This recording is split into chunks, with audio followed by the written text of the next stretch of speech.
ದಾಸಣ್ಣನ ಪಾಳ್ಯದ ಅಂಗನವಾಡಿ ಕಾರ್ಯಕರ್ತೆಯನ್ನು ಬದಲಾವಣೆಗೆ ಗ್ರಾಮಸ್ಥರ ಆಗ್ರಹ.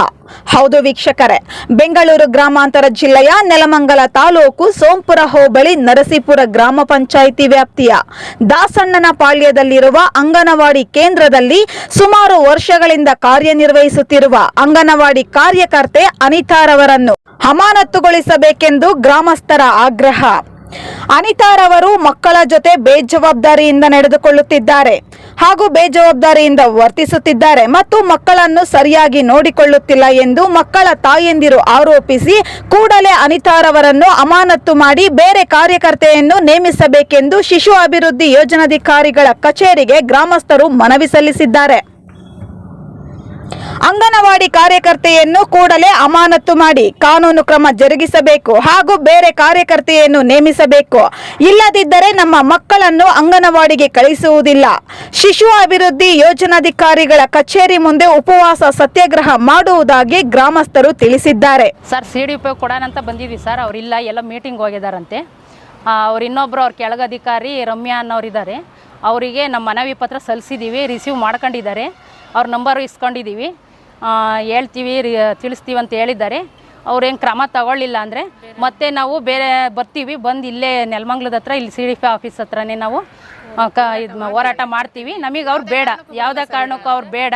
ಅಯ್ಯಮ್ಮ ನಾನು ದುಡ್ಡು ಕೊಡ್ತೀನಿ, ಇಲ್ಲೇ ಇರ್ತೀನಿ, ಏನು ಕಿತ್ತಾಕೊಂತೀರ ಅಂತಾರೆ. ಅಂಥವ್ರು ನಮಗೆ ಬೇಡ ಸರ್. ಮಕ್ಳಿಗೆ ವಿದ್ಯೆ ಕಲ್ಸೋರು, ಊಟ ಹಾಕೋರು, ಆ ಥರದವ್ರನ್ನ ನಮ್ಗೆ ಯಾರನ್ನಾದ್ರೂ ಬೇರೆಯವ್ರನ್ನ ನಮ್ಮೂರಿಗೆ ಹಾಕ್ಬೇಕಂತೇಳಿ ನಾವು ಕೇಳ್ಕೊಳ್ತೀವಿ, ಮನವಿ ಮಾಡ್ಕೊಳ್ತೀವಿ ಸರ್.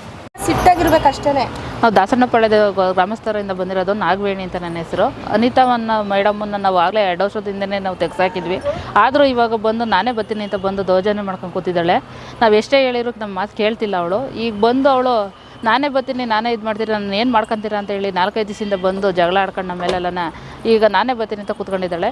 ಅದಕ್ಕೆ ಅವಳನ್ನ ಯಾವುದೇ ಕಾರಣಕ್ಕೂ ಒಂದು ಮಕ್ಕಳಿಲ್ಲ, ಆದರೂ ಬಂದು ಕೂತ್ಕೊಂಡು ಎಲ್ಲರ ಕೈಲೂ ಮಾತಾಡ್ಕೊಂಡು ನಾನೇ ಬರ್ತೀನಿ ಅಂತ ಹೇಳ್ಕೊಂಡು ಕೂತ್ಕೊಂಡಿದ್ದಾಳೆ. ಅದಕ್ಕೋಸ್ಕರ ನಾವು ಅವಳು ಯಾವುದೇ ಕಾರಣಕ್ಕೂ ಬಂದ್ರೂ ಮಕ್ಳನ್ನ ಕಳಿಸಲ್ಲ. ಅವಳು ನಮಗೆ ಬೇಡ ಅಂತ ಹೇಳಿ ನಾವು ಕೇಳ್ಕೊತೀವಿ. ದಾಸಣ್ಣಪಾಳ್ಯ ಗ್ರಾಮಸ್ಥರು. ನನ್ನ ಹೆಸರು ಶಿವಗಂಗಮ್ಮ ಅಂತೇಳಿ. ನಾವು ಇದೇ ಮೇಡಮ್ ಬಂದರೆ, ಅನಿತಾನೇ ಬಂದರೆ ನಮ್ಮ ಮಕ್ಕಳನ್ನ ನಾವು ಕಳಿಸಲ್ಲ ಸರ್ ಅಂಗನವಾಡಿಗೆ. ರೋಡಿಗೆ ಬಂದರೂ ನೋಡಲ್ಲ, ಒಂದು ಫೋನ್ ಇಟ್ಕೊಂಬಿಟ್ರೆ ಅಮ್ಮ ಬೇರೆ ಮಕ್ಕಳ ಮೇಲೆ ಜವಾಬ್ದಾರಿನೇ ಇರಲ್ಲ. ರೋಡಿಗೆ ಬಂದರೆ ಏನಂತಾರೆ, ಮುಚ್ಕೊಂಡು ಬರ್ರೋ ಇಲ್ಲಿ ಅಂತ ಕರೀತಾರೆ. ಒಂದು ಶಿಸ್ತಿಲ್ಲ, ಏನಿಲ್ಲ. ಮಕ್ಳು ಎಲ್ಲನ ಹೋಗ್ಬೋದು, ಎಲ್ಲನ ಬರ್ಬೋದು. ಬರಬೇಕು, ಒಂದು ಕೆಲಸ ಮಾಡಬೇಕು, ಅಮ್ಮ ಸಂಬಳ ತಗೊಬೇಕು, ಅಷ್ಟು ಬಿಟ್ಟರೆ ಯಾರು ರೆಸ್ಪಾನ್ಸು ಮಾಡಲ್ಲ ಸರ್. ಅದು ಗಂಡಸ್ರೇನ ಕೇಳಕ್ಕೆ ಹೋದ್ರೆ ನಾನು ಹಿಡ್ಕೊಳಕ್ಕೆ ಬಂದಿದ್ರು ಅಂತ ದೂರ್ತಾರೆ. ಆ ಥರನೇ ಕಂಪ್ಲೇಂಟು ಹೋಗ್ತದೆ ಸ್ಟೇಷನ್ಗೆ. ಅದು ಹಂಗೆಲ್ಲ ಆದರೆ ಸರ್ ನಮ್ಮ ಮಕ್ಕಳನ್ನ ನಾವು ಕಳಿಸಲ್ಲ. ಇದೇ ಥರ ಬಂದರೆ ಈ ಅಮ್ಮನೇ ಇರೋದಾದರೆ ನಮ್ಮ ಮಕ್ಕಳನ್ನ ಕಳಿಸಲ್ಲ, ನಮ್ಮ ಊರಿಗೆ ಅಂಗನವಾಡಿನೂ ಬೇಡ ಸರ್.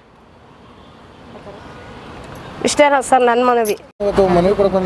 ಸರ್ ಅದೇ ನಮ್ಮ ಅಂಗನವಾಡಿ ಒಳಗೆ ಇವತ್ತು ಕ್ರೂರತನಹಳ್ಳಿಯಿಂದ ಮೇಡಮ್ಮ ಬರ್ತಾ ಇದ್ದಾರೆ. ಅವರು ಯಾವುದೇ ಕಾರಣಕ್ಕೂ ಯಾವುದೇ ಮಕ್ಕಳಿಗೂ ಏನೇ ಅಡುಗೆ ಊಟ ಆಯಿತು, ಏನೇ ಆಯಿತು, ಏನೂ ಮಾಡೋದಿಲ್ಲ. ಅವರು ಕೊಟ್ಟಿದ್ದೆಲ್ಲನೂ ಹಾಲು ಕೆನಾಗಿ ಕಿಣೋದು, ಬ್ಯಾಗ್ನಾಗಿ ಕಿಣೋದು, ಇದೆಲ್ಲ ಮಾಡಿ ಊರ ಕಡೆಗೆ ಸಾಗಿಸ್ತಾರೆ. ಕೇಳಕ್ಕೆ ಹೋದರೆ ನಾನು ಹಿಡ್ಕೊಳಕ್ಕೆ ಬಂದಿದ್ದ ಅಂತ ಕಂಪ್ಲೇಂಟ್ ಮಾಡ್ತಾರೆ. ಅವರು ನಮ್ಗೆ ಯಾವುದೇ ಕಾರಣಕ್ಕೂ ನಮ್ಮ ಅಂಗನವಾಡಿ ಬೇಕಿಲ್ಲ, ಬೇರೆ ಕಡೆ ಟ್ರಾನ್ಸ್ಫರ್ ಮಾಡಿ ನಮಗೆ ಬೇರೆ ಮೇಡಮನ್ನು ಟ್ರಾನ್ಸ್ಫರ್ ಮಾಡಿಕೊಡಿ, ಇಷ್ಟು ನಾವು ಕೇಳ್ಕೊತೀವಿ. ನಮ್ಮದು ಅದೇ ಊರೇ ಸರ್, ಕುಮಾರ್ ಅಂತ ಸರ್.